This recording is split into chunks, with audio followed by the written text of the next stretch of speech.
आप और हमारे में देख सकते हो, आज भारत आदिवासी पार्टी राजस्थान की तीसरी पार्टी है और राजस्थान में जो 3 विधायक गए हैं वो तीन युवा गए हैं, जो इसमें से मैं भी हूँ और हमारे थावरचंद जी और राजकुमार जी रोहतमाला। तो आप लोग भी ये युवा हो, मैं एक ही संदेश देना चाहूंगा, युवा चाहे तो सब कुछ परिवर्तन हो सकता है।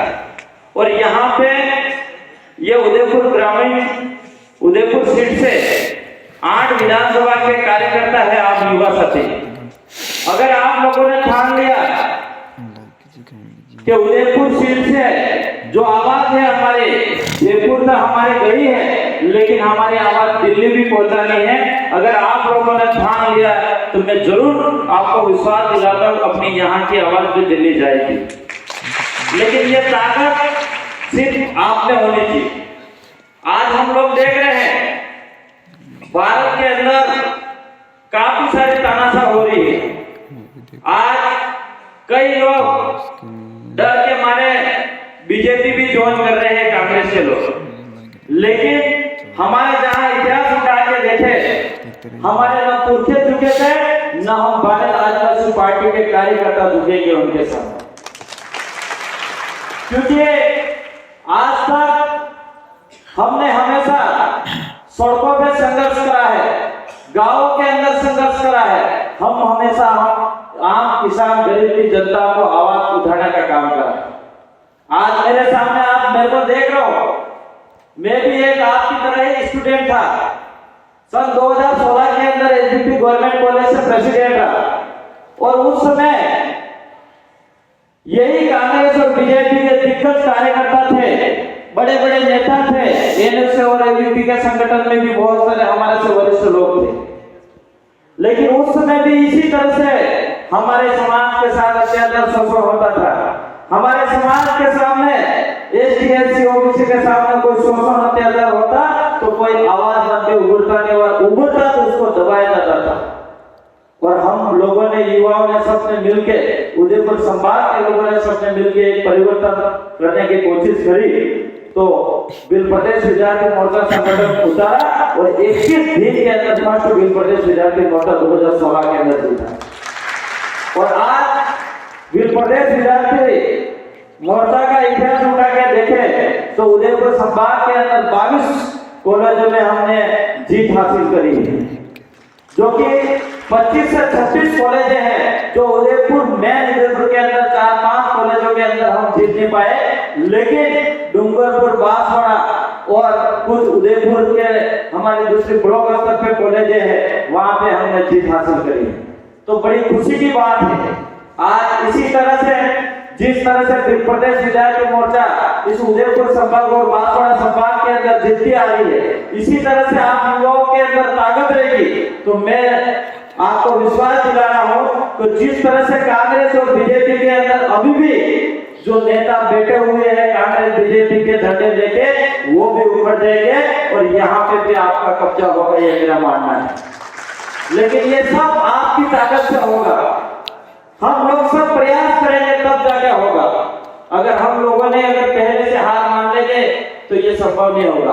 और आज मैं कई गांवों में जाता हूँ, घूमता हूँ, देखता हूँ, तो हर गांव के हर बुजुर्ग और हर महिलाओं की, हर बच्चों की एक ही आवाज है कि इस बार कांग्रेस बीजेपी छोड़नी है, अब की बार हमारी भारत आदिवासी पार्टी को जिताना है। ये आवाज आज भी गांव में है, पर इस आवाज को हमको बनाए रखने के लिए हम सबको मेहनत करनी पड़ेगी। और मेहनत हम युवा ही कर सकते हैं। आज मैं कह रहा हूं, एक गांव के अंदर एक युवा 1000 घर की बस्ती है और एक युवा अगर एक्टिव है तो वो एक ही युवा 100 लोग को तैयार कर सकता है और 100 लोग मिलके पूरे 1000 गांव को तैयार कर सकता है। तो यहाँ पे हमारे लोकसभा उदयपुर सीट भी हमारी जीत हासिल हो सकती है, ये मेरा मानना है। आज 70-75 साल से हम लोगों ने वोट देता है, दूसरों को इशारे पे देता है। कांग्रेस और बीजेपी के अंदर जो पार्टी के जिला अध्यक्ष और ब्लॉक अध्यक्ष ने जिस तरह से आदेश करा, इसकी पालना करते हमारे पुरखों ने वोट देता है। लेकिन आज भारत आदिवासी पार्टी के अंदर जो वोट देने का अधिकार है और सही वोट देने का अधिकार दिलवाने वाला व्यक्ति भी आपका, जिला अध्यक्ष भी आपका होगा और ब्लॉक अध्यक्ष और राष्ट्रीय अध्यक्ष भी आपका होगा, वो सबसे बड़ी उपलब्धि है। तो हम लोगों को इस तरह से किस पार्टी में जाने से क्या हमारा फायदा हो सकता है, हमारी आवाज कहां बढ़ सकती है, ये हम लोगों को देखना है।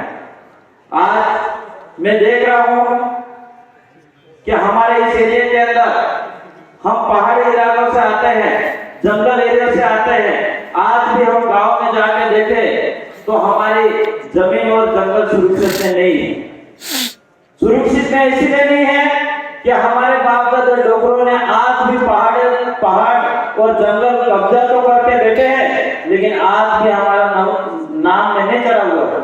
सही कह रहा हूं, गलत कह रहा हूं? आज भी हमारे पास अगर 20-25 बीघा जमीन है तो 5 बीघा खाता बोलेगी और 20 बीघा जमीन आज भी बिना नाम तरागढ़ में बोल रही है। उसके लिए कौन आवाज उठाएगा?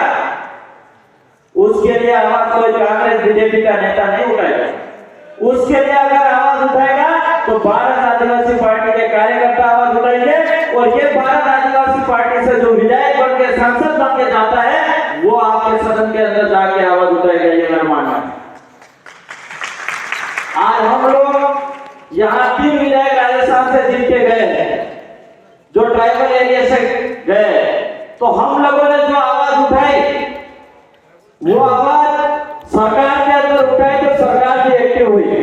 हम लोगों ने वहां पे शिक्षा के लिए आवाज उठाई, हम लोगों ने आज भी हमारे गरीब आदिवासियों को और एसटी ओबीसी लोगों को खाद्य सुरक्षा में गेहूं नहीं मिल रही है, इसके लिए आवाज उठाई। हमारे जो पढ़ने वाले बच्चे हैं जिसकी 2.5-3 साल से छात्रवृत्ति नहीं आई है, एसटीसी बीएड करने वाले बच्चे हैं उनकी छात्रवृत्ति नहीं है, उसके लिए आवाज उठाई हम लोगों ने। हमने हमारा जो महाकुंभ आदिवासी बेड़ेश्वर है उसके लिए आज तक आदिवासी का वहां पे रहने का जगह नहीं है, वहां जमीन आदिवासी के नाम पे नहीं हुआ है। हमारे लोग फूल पधराने के लिए जाते हैं तो वहां आज तक बैठने का ठिकाना नहीं है, उसके लिए आवाज उठाए। वो आवाज तब उठा पाए जब आजपुर विधानसभा की जनता ने मुझे यहाँ से जिता के जयपुर भेजा, तब जाके आवाज उठा पाए। और दरियावाद की जनता ने दरियावाद के एमएलए को जिता के वहां भेजा, तब जाके यहाँ दरियावाद की आवाज उठा पाए और हमारे एरिया की उठा पाए। राजकुमार जी को राजकुमार जी की जनता ने जिता के भेजा, इस तरह से वहां पे आवाज उठाए। मैं आपको आश्वस्त कर रहा हूँ कि राजस्थान की जयपुर विधानसभा के अंदर तो आवाज भेज दी हम लोगों ने, लेकिन अब दिल्ली की बारी है, यहाँ से आपका सांसद भी जिता के भेजो, अपने यहाँ के ट्राइबल की आवाज दिल्ली में भी बोलेगी, ये मेरा मानना है। और ये सदन के अंदर जब आवाज जाती है, मेरा मानना है एक उदयपुर कलेक्टर के सामने 1 लाख जनता इकट्ठी कर दो और सदन के अंदर जाके 1 मिनट बोल दो, बराबर है। क्योंकि यहाँ पे आप लाखों की संख्या में इकट्ठे कर देंगे, हम धरना दे देंगे, ज्ञापन दे देंगे, भूख हड़ताल पे बैठ जाएंगे, लेकिन सरकार यहाँ पे नजरें नहीं डालेगी। लेकिन एक सांसद, एक विधायक अगर वहां पे जाके आवाज उठाएगी तो सरकार अगर गूंगी देरी होगी तो भी वो सुनेगी भी सही और देखेगी भी सही और सरकार भी एक्टिव रहेगी। वो एक पावर है विधायक और एमपी के अंदर। इसलिए आप लोगों को, आप सब युवा हो, आपको सही निर्णय लेना है। जो हमारी गरीब जनता, आज तक आदिवासी बोली वाली जनता है, उनसे वोट ले लिए, एसटी एससी ओबीसी माइनॉरिटी के वोट ले लिए, उन लोगों को समझाने का काम हम लोगों सभी एसटी एससी ओबीसी माइनॉरिटी का सबको साथ में लेके तालमेल से कंधे से कंधे मिला के भारत आदिवासी पार्टी को मजबूत करनी होगी और यहाँ से हमको जीत हासिल करनी होगी। काफी सारे लोगों को ये डाउटफुल होगा कि भारत आदिवासी पार्टी, कई लोग हमको बोलते भी हैं कि यहाँ पे एससी और ओबीसी और माइनॉरिटी के लोग कम जुड़ते हैं। आज हमारे सबसे ज्यादा सदस्यता जो ली वो एससी और ओबीसी भाइयों ने ली, उस और माइनॉरिटी भाइयों ने ली, उसको लिए भी मैं दिल की गहराई से उनको धन्यवाद करना चाहता हूँ। उनके लिए एक बार जोरदार तालियों से स्वागत करें। और जो कांग्रेस और बीजेपी के लोग कहते हैं कि ये सिर्फ भारत आदिवासी की पार्टी है, तो मैं उनको कहना चाह रहा हूं, आज तक तुमने एसटी एससी ओबीसी माइनॉरिटी के बात करी क्या? कभी कांग्रेस बीजेपी ने मुद्दा उठाया क्या? आज तक नहीं उठाया, क्योंकि वो लोग, उनकी जो कमान है वो किसी किसी हाथ में है, वो कहीं कहीं गुलाम है, उनकी टिकट की टेंशन है। इसलिए वो लोग कहीं कहीं समाज की, जो दलित समाज है, जो पिछड़ा हुआ समाज है, जो माइनॉरिटी समाज है, उसकी कभी आवाज नहीं उठाए। आज हम लोग हैं, आपकी ताकत से जीत रहे हैं, तो आपकी आवाज खुल के उठाएंगे, ये हम आपसे वादा करते हैं। मैं ज्यादा बातें नहीं रखेंगे और इस कार्यक्रम में हमारा थोड़ी व्यवस्था सुबह से बिगड़ी, इसके लिए हम माफी चाहेंगे, क्योंकि एक बीच में और कार्यक्रम हो गया, इस कारण से हम लेट पहुंचे इस कार्यक्रम में। और दोबारा जब भी कार्यक्रम करेंगे अच्छा करेंगे और भारी संख्या के अंदर करेंगे, और यहाँ पे लोकसभा उदयपुर और बांसवाड़ा सीट डंके की चोट पे निकालेंगे, ये मैं आपको वादा कर रहा हूँ। आप लोगों ने सबने मेरी बात को सुना, इसके लिए खूब खूब धन्यवाद, सबको जवाब।